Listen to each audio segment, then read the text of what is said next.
si moi j'étais son conseiller politique direct, j'aurais peut-être, je lui aurais suggéré de changer de formule. Ça, c'est à titre personnel. Et lui aurait dit de faire un discours, même en 5 minutes.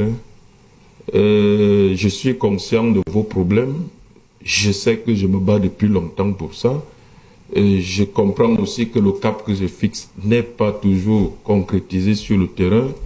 Dès demain à 13h, je vous annoncerai une réorganisation du gouvernement, un nouveau gouvernement, et je leur donnerai 3 mois pour réévaluer et réajuster ce gouvernement s'ils ne prennent pas la main, et nous verrons ensuite. Et là, je vous garantis que je suis déterminé à vous servir.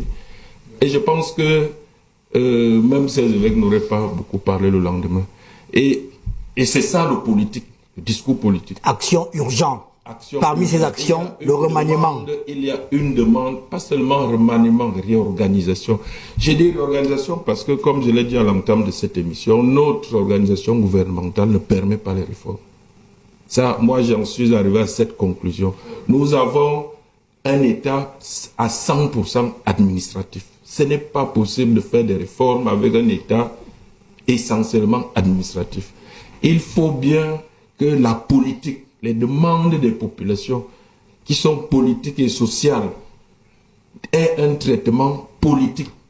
C'est pour ça que vous avez vu quand nous, au RDPC, certains de nos camarades, quand nous parlons, on veut nous imposer la réserve administrative. Nous, il y a une différence entre l'administration et la politique.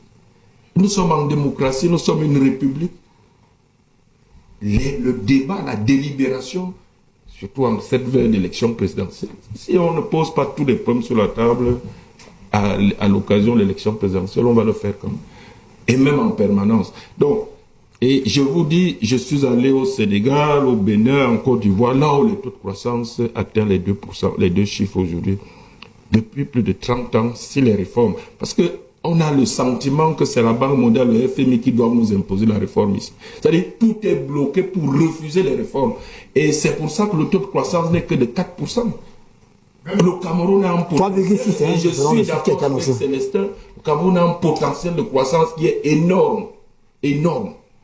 Mais les réformes ne bougent pas d'un pas. Ne bougent pas. Et le chef de l'État a rappelé la nécessité des réformes. Dans toute la zone, c'est le même cauchemar. Les réformes n'avancent pas. Nous sommes au bord de la faillite dans certains États. Nous, heureusement, ça tient encore au Congo-Brazza, au Gabon. Mais parce que les réformes n'avancent pas.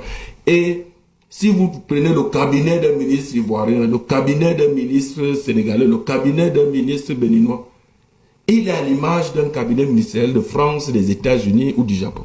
Il y a un cabinet politique avec des conseillers qui jouent le rôle d'agrégation et d'impulsion et de suivi des réformes.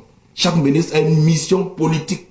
Le ministre n'est pas là au bureau pour traiter les parapheurs administratifs. C'est politique. Et c'est pour ça que ces pays ont un taux de croissance de 2 chiffres. Il n'y a pas de miracle. Et c'est pour ça que je parle de réorganisation. Il nous faut... la structure de l'État camerounais ne permet pas les réformes. Moi, j'en suis venu à cette conclusion. Je fais la politique depuis l'adolescence. Je côtoie, je réfléchis parce que j'aime mon pays. Et je pense que au-delà des problèmes de personnes, c'est ce problème de réforme. Le chef d'État l'a évoqué, la nécessité. Il faut se mettre en rang de réforme. Il faut se donner les moyens de réformer à tous les niveaux. Les secteurs qui bloquent, c'est le secteur privé qui doit produire des richesses. Ce n'est pas l'État. Il faut donc mettre en place les réformes qui permettent au secteur privé exclusivement, qui est le secteur productif. L'État ne doit pas... Et c'est cet État minimal, efficace, qui investit dans le régalien, l'éducation. Mais quand Célestin parle